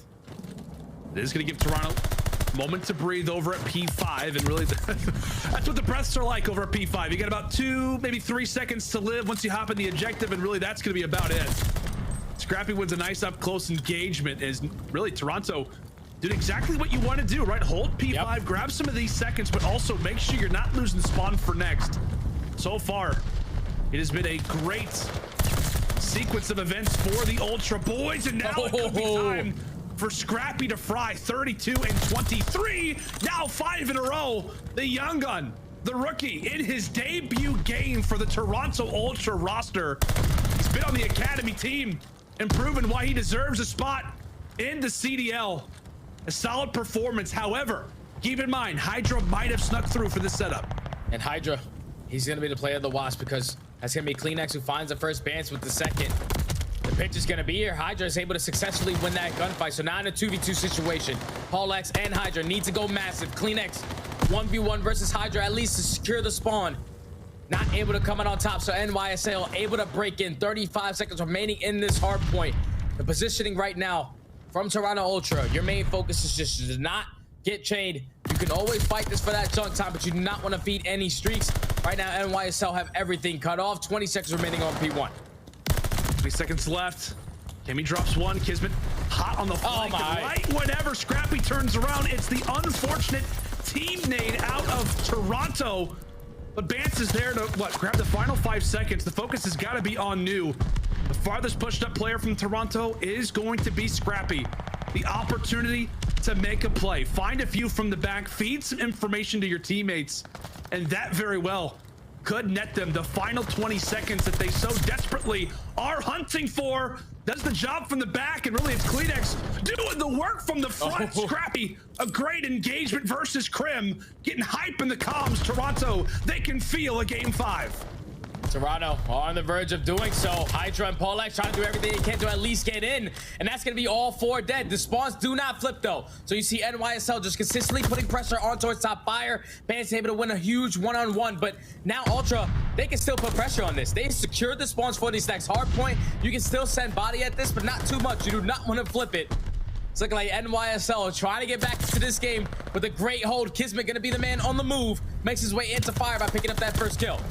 Oh, with Kismet, a great other one. Scrappy challenges. Those final few seconds are going to be awarded to him. The young gun on the roster going off in this Berlin HP when the team needs him the most. He is able to deliver a game and a half.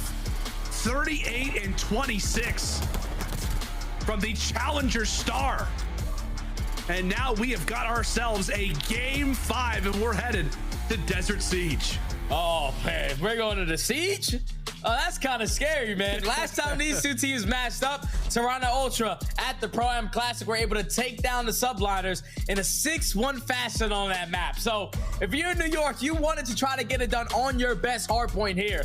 But there was just a lot of mistakes on their side. We saw it towards the very end of that P5 hard point. They were able to flip those spawns on accident. Like, with you have one player in Bance finds that kill, that player spawns right at the lower steps and it gives them that easy rotation over to P1. But I think the biggest thing for me had to be NYSL on the rotation toward P3. I said it, that was one of their money hills. They allowed Toronto Ultra to not get the rotation not once, but twice towards the later half of that game to eventually close this one out.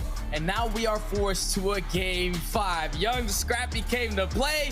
Kismet's making moves. This has been an absolute battle, bro. What a great series. What a way to end Sunday.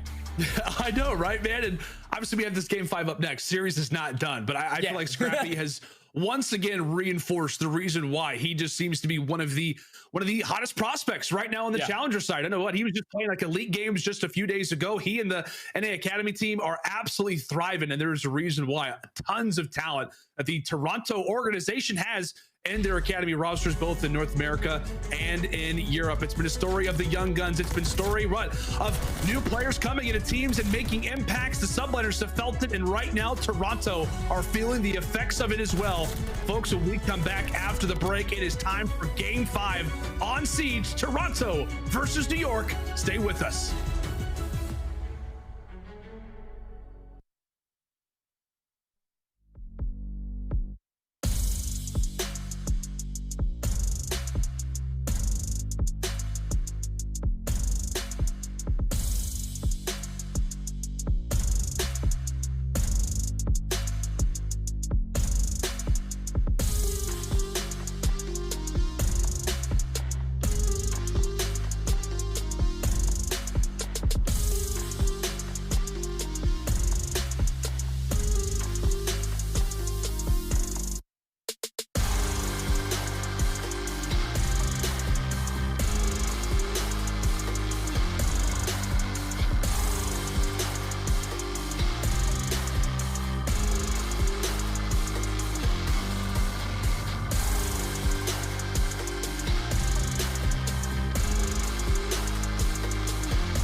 The Call of Duty League is brought to you by Game Fuel. Victory in a can. AimLab, official first-person training partner of the Call of Duty League.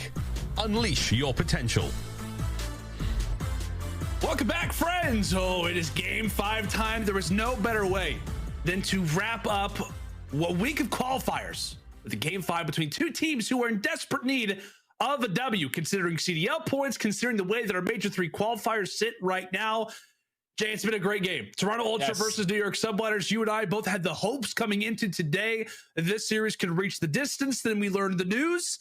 Scrappy coming in from Insight, and then we thought, okay, well, this probably is going to be maybe a faster game for New York. Toronto definitely has a chance, but man, Scrappy's been performing. Toronto are reaching new heights. They just clocked New York on Berlin hardpoint to send us to a game 5.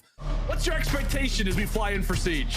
Oh man, honestly, for Toronto Ultra, doing this with a substitute player like Scrappy, like, this is insane stuff from them. He's leading this entire team in KD. This young man is next up. Like, somebody signed this guy ASAP, no Rocky. This guy's disgusting, man. Going into this game 5, it's gonna be a battle between him and Hydra. You see the stats from Hydra, 1.25. The guy's an absolute menace. But the last time that these two teams matched up without Scrappy in the picture, NYSL got destroyed in a 6-1 fashion, all on the back of Kleenex and Bance. They really stepped up on this map specifically and just shut down the pressure of Hydra and Kismet. So for them, I don't know. This is going to be an all-out battle because the way that Scrappy is playing, man, the way that the play calls that they're calling, you can already see the difference. They sent 3 towards that lower B bomb. Now they're going to have a rotation coming in. Rotation going to be in, and really New York, you saw that there. Map 5 records. They've only been in 2 Map 5s this season, the fewest of any team in the CDL. This is also their first game 5 with Kismet in the lineup. That's just how dominant that they've been, outside of a few hiccups here and there. So as they fly into Siege, as we said, uncharted waters. You're not finding any water here on this desert map. Oh, it's Kleenex hanging out toward the bookshelf. Kismet and Paulehx all around him. Kleenex is gonna have a bit of info, and as he wraps on through, Kismet, he spotted the foot, he spotted the nice little cleat from Kleenex, and with that first blood, NYSL looked to make the attack and lock down this objective. And now the bomb is going to get planted. Cammy trying to do everything he can to stay alive, but he's going to drop. Now it's on Bance, a player who's working his flank the entire time. At least makes it a 1v2. Forces it into his 1v1 now. Him versus Paulehx. And he knows that Paul has got to have some bit of a visual on him, given that Bance has been here for so long. Bance called upon in the 1v3, but Paul able to cool him off.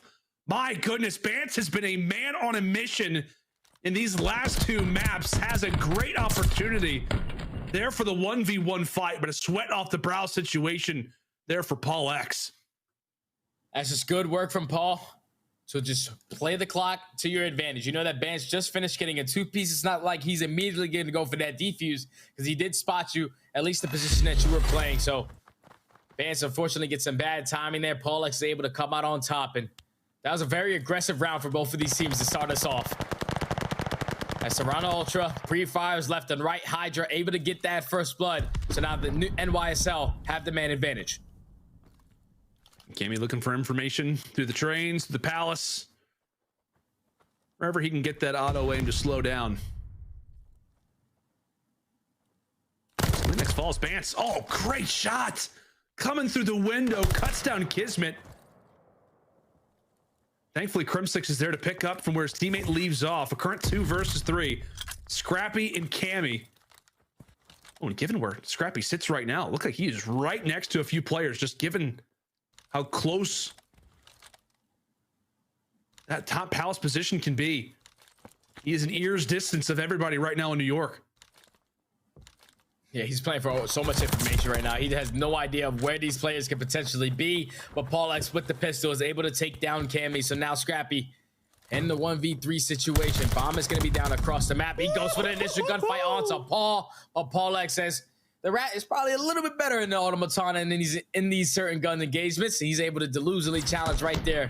Hits him with the step back and comes back and gets that kill. Paulehx so far 4-0 to start off this game 5. Okay, the step back jumper from Paulehx.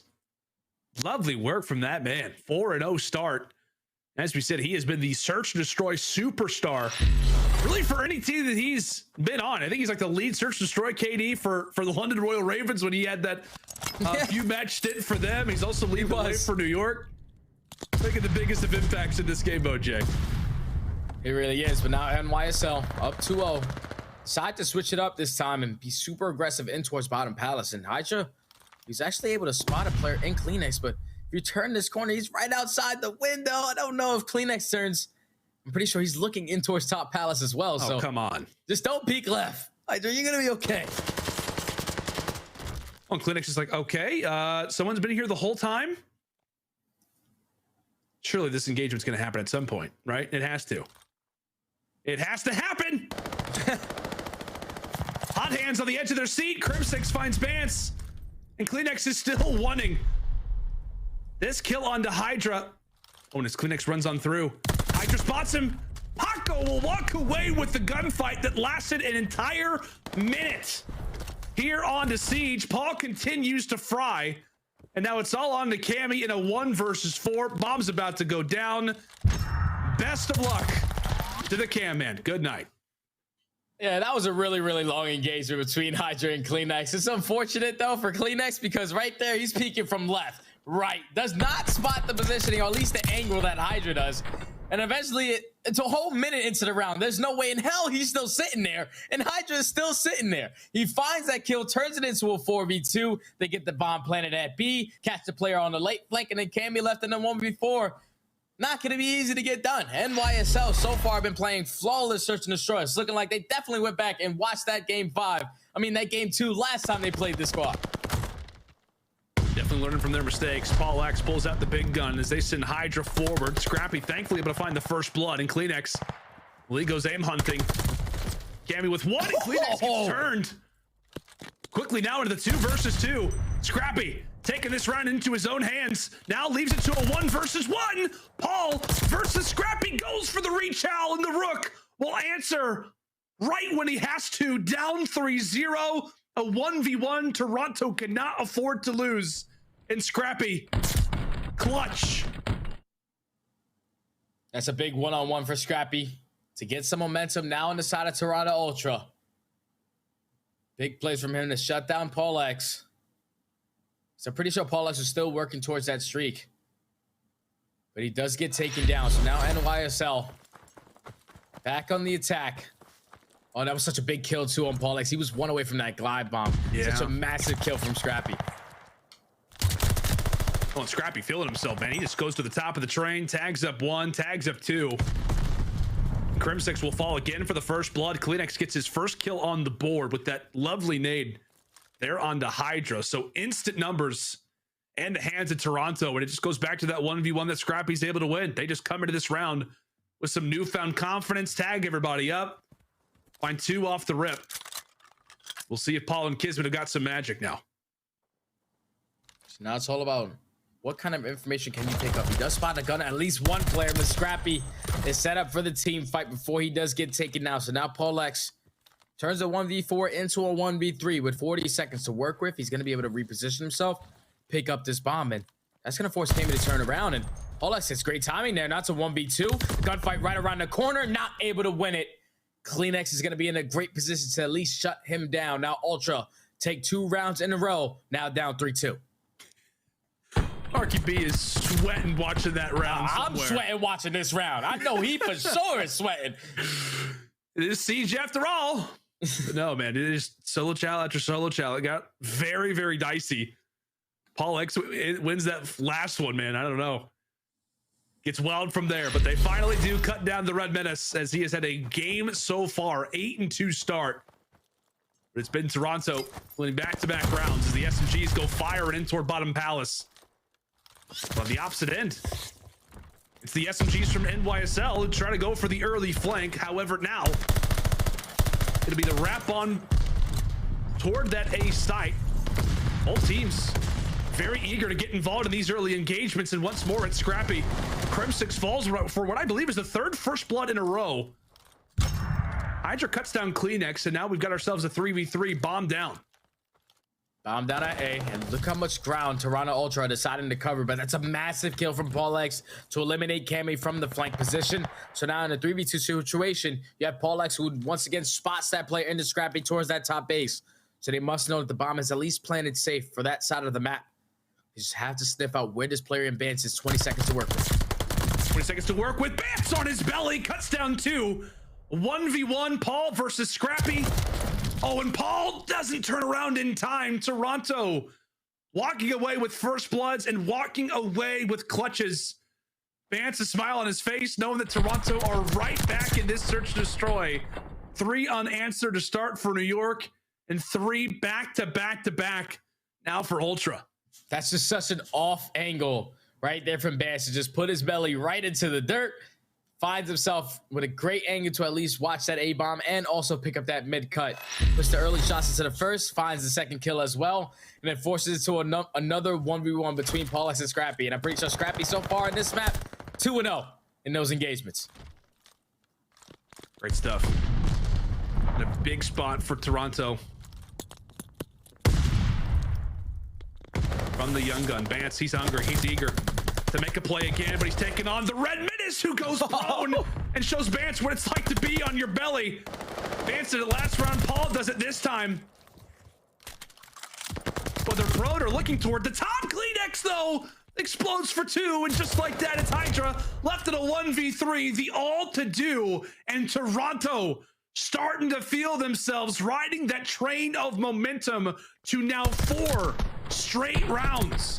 And that's just an unbelievable play from Scrappy. Like, he pushes through that B-bomb, finds himself in like that little top plat area, and then just lays down. Doesn't really allow any NYSL players to get an angle to take him down. He stalls enough time to allow Kleenex to get on the late flank and then eventually take down both of those players. What a heads-up play from such a young man that's making his entrance into the CDL for the first time. This guy is putting on an absolute show with the plays that he's making.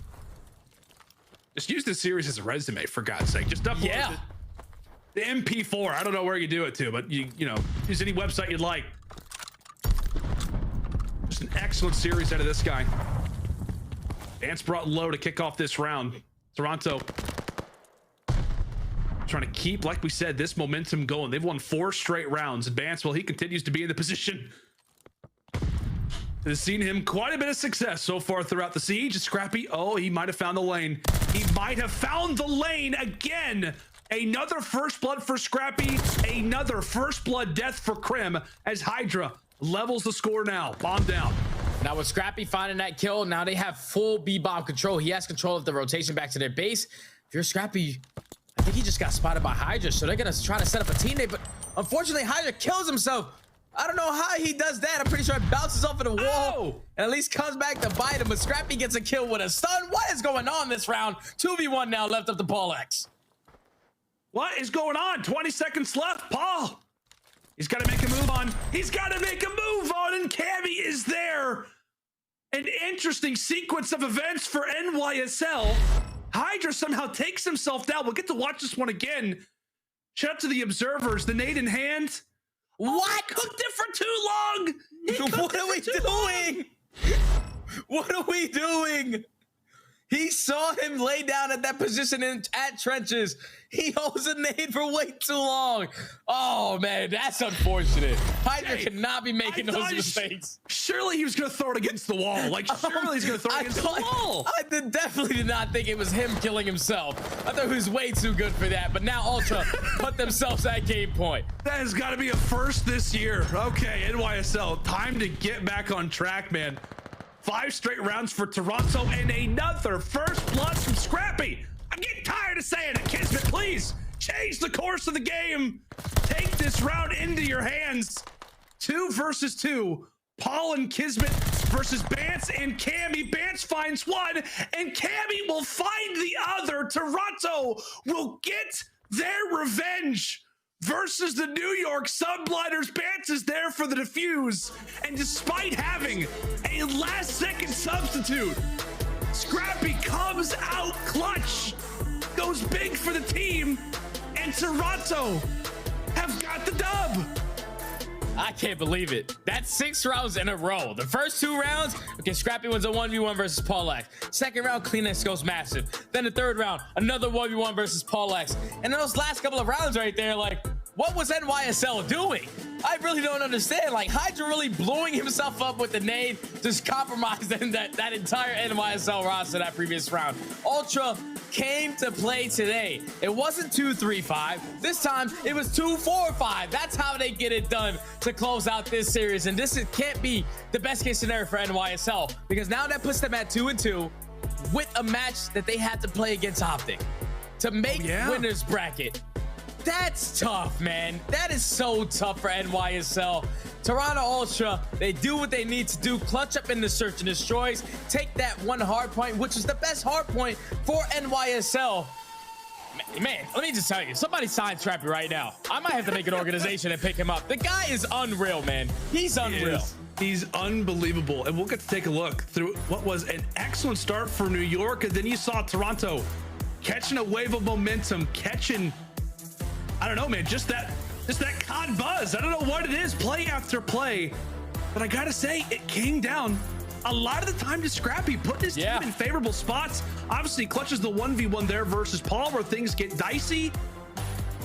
Like I said, first blood, he finishes off with 4 first bloods. It was this play right here when Cleanex finds that 2-piece on the flame, because right there, that's when Scrappy was laying down towards top plat.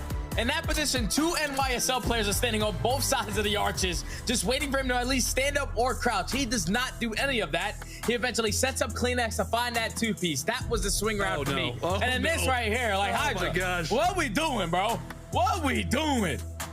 I can't believe he just did that to himself, because I'm pretty sure when he blows himself up right there, he also weakens Kismet lower below that window. So when Scrappy throws that stun grenade, Kismet dies to the stun. So that was basically 2 tactical flops on the side of Hydra. He just basically let his team down in that last couple of rounds right there. But Toronto Ultra, I can't believe it, man. Scrappy's the real deal Holyfield. He is, man. He is. I want to say that I think my camera's actually frozen right now, production, so I apologize for that. I think my setup broke. Whenever I saw Hydra, the replay of him just trying to cook the nade, it just fired my setup. I don't know what to say now. But Toronto, my goodness, man, they come out on top, a 6-3 win here.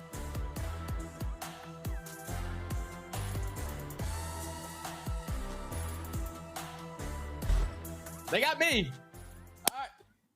The series is great. The series was amazing. Obviously, New York kind of let me down right there, but it's okay. They got a tough matchup versus OpTic next week. Let's bring back in the desk, because I know they got some stuff to say to me.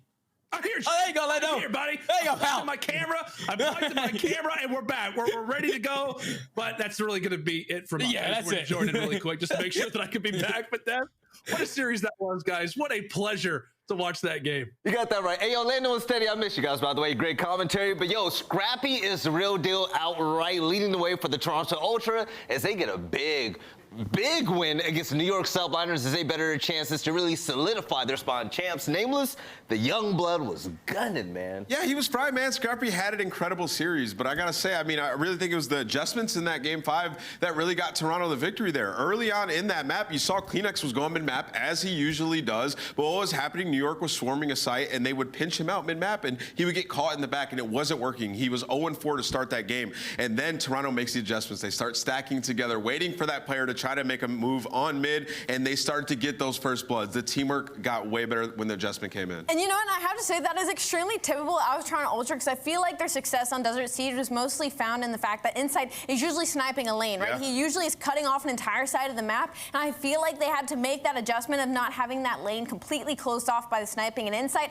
and just play with that aggression, play behind the plays that Scrappy was making, and that was kind of like the overturn of the momentum, is when Cleanex would follow up Scrappy, and those two would just go on Havok. Yo, by the way, go ahead, finish. I was gonna say, like, I love watching Toronto play search and destroy, because like they just make plays that other teams don't, and sometimes it's so simple. Like in that first search and destroy, we saw how the stat was in the game for key to victory. It's like they're so good at pushing A, and they're not that great when they go to other bomb sites. Well, off the rip, what do? They decide to straight up push B on their first offense, and it's a blind counter. They win that round, and I think it was 4 other offenses after that. They push A, and it's successful every single time. So, you know, Toronto, they use the statistics and the data, and they apply it, and and it works. So I love watching them play Surge. You know what I love? In that interview with Prolute, it was the game before last, he basically said in Surge, like, some pros play scared, and we're seeing amateurs be super aggressive, right? We're seeing Scrappy on flames, getting crucial kills is absolutely crazy. By the way, you have a Scump play of the game where Scrappy went on a crazy 7 spree, and the guy just did everything possible that you would want out of a sub. Actually, it was in the likes of Kleenex right now as we head into the search and destroy on the Berlin. It is 3-2 currently. Kleenex, I feel like, was just on a tear at some point, and this is what we expect out of a player like Toby. He is extremely aggressive across the board, and when he's on fire, he is incredibly difficult to shut down. Yeah, I'm sorry about that right there. I meant Kleenex. Forgiven. You're all good. Yeah, there we go. It's the end of the day. It's been a long day, okay? I'm tired. But by the way, Kleenex was dropping a donut, and then the moment he started getting kills, it was significant how much better Toronto was in New York as well. I really want to see a full series with this team just go at it again. But we also have an interview with Scrappy. Let's get the man on the screen. Yo, Scrappy. Yo, my man, I miss you, number one. Number two, congrats on the big win. My question to you is, what was the vibes like, the comms like? What was the game plan when New York went up big on you guys on map 5? You guys had a crazy comeback. Yeah, when we went down 3-0, I really just knew what we had to do and just play together and just do everything together. And then when we hit everything out, I don't know, stuff started clicking, and it feels good. There you go. Scrappy, congratulations on the win. You made a statement in this match. 1.18, got your team out of some really rough situations. But I want to ask you, like, coming into this team and filling in for Insight, whose main AR has been fantastic, was that your plan to come in and make a statement, try to take over games, or are you just trying to fill into the mold? I just kind of just try to fill in. I knew me and Jamie's playstyle isn't really the same, so I kind of just tried to come in, and whatever the boys needed, I just came in and helped them. Absolutely. I mean, a huge win across the board for you to sub in. Apparently, that's been kind of the woes of this year. But I do have a question about the search and destroys. It's been kind of like a theme ongoing that the Challengers players brought up. Talk about, you know, search and destroy being so easy, and how even at the Pro-Am Challengers teams were taking search and destroys off of these pro teams. Do you kind of share that same sentiment with search and destroy? A lot easier for you heading into this? Yeah, for sure. I mean, I've been playing S&D since, I don't know, I've been 12, and Crim's like, he's ass. He's ass in S&D. So, he stood no chance, and yeah. S&D's pretty fucking easy. I'll give you that. I'll say My man. Hey, yo, I'll give you $1 for you, fine. But, yo, check this out. I was waiting for this Scrappy to come out, man. So, my question to you is there anything you got to say about the fact that AMs are stepping up in the biggest way possible for the CDL this year, okay? We see Prolute with OpTic. We see Spark coming and win the championship. And you just beat one of the biggest surging teams in the CDL. You guys are making a statement. What is your opinion about that? I mean, yeah, the Challengers, there's a bunch of Challengers players that need their spot. I'm going to give a shout out quick one to Mohawk. That guy's a beast, and he hasn't got a spot yet, or like anything. So, but yeah, big dogs in the CDL. Let's go, man. Scrappy, I really hope that we get to see you soon. You're the real deal. Keep up the good work, and I'll holler at you later, all right? Thanks, guys. No problem. You know, I was wondering when that Spark was going to come out. We were all just waiting. Like, I was like, oh, this is a pretty PG interview. Something's going to go haywire. Right, and also we have a game field tactical play of the day, and it was fantastic, right? Remember Scump trying to clutch it out, and Cellium went crazy, Ali? I mean, it's Cellium. I mean, it's what he does. The fact that I thought Scump had seen him on this P2 cross, and then just somehow Cellium still makes his way to Røkkr. He snaps onto Dashy, who is actually holding this pre-aim, but the timing out of Alec is what really surprised me, hitting L here and be able to pick off that player. I mean, there's 14 seconds on this clock. 2v1 situation, not impossible. Bomb is down. Unfortunately, though, when Seth goes to peek that bomb to get the shots down, Cellium's going to be right there to clutch it up. Yeah, it must have been some caster lag or something, because what you guys didn't see was like right prior to that, he was inside a barn, and Cellium wrapped all the way around the back, and Scump did not see him, even though on our screens it looked like he saw him. So a bit of an interesting play there. It's either he like saw him and thought maybe he was cutting him and getting bad timing, because Bruce was holding pre-aim down Røkkr, so maybe he was just like, oh, you have a guy coming your way, I'm going to go for mid control, or maybe, he just didn't see the timing was weird for sure. But hey, I'll tell you this, though, we had some great games today. Let's go ahead and recap all of them. Starting with the first game of the day, it was the Los Angeles Guerrillas versus the Paris Legion, where I felt like Paris could have definitely pulled this one out. And the Los Angeles Guerrillas, even though they did come out with a win, it still feels empty, right? It's still kind of painful to watch sometimes, I feel like. There's some mistakes getting made on the map on both sides of these teams. It feels like they're beating themselves at times, but it was with the fact that Gunless coming back and seeing him in Search and Destroy especially just light it up for this team. That was a seriously special thing to watch.